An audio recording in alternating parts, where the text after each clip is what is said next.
Така, студио, само што започна митингот на коалицијата за живот во Македонија, предводена од Социјалдемократскиот сојуз на Македонија тука во Битола.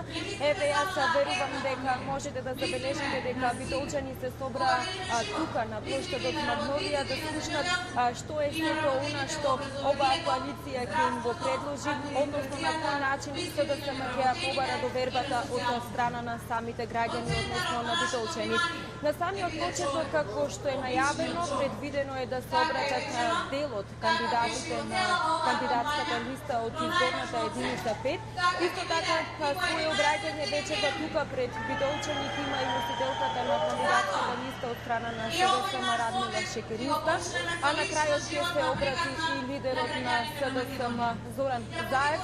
Со глед на тоа, како што кажав, дека митингот само што започна, до пред малку траеше онаа музичка програма, да кажам дека и ние и мобилното студио остануваме тука на терен, се разбира, да слушнеме кои се сите оние пораки, кои се сите оние проекти и мерки кои што од СДСМ и коалицијата вечерва ќе ги предложат тука до битолчани. Се разбира дека со повеќе информации ќе ги информираме гледачите на телевизија Нова во следното информативно издание.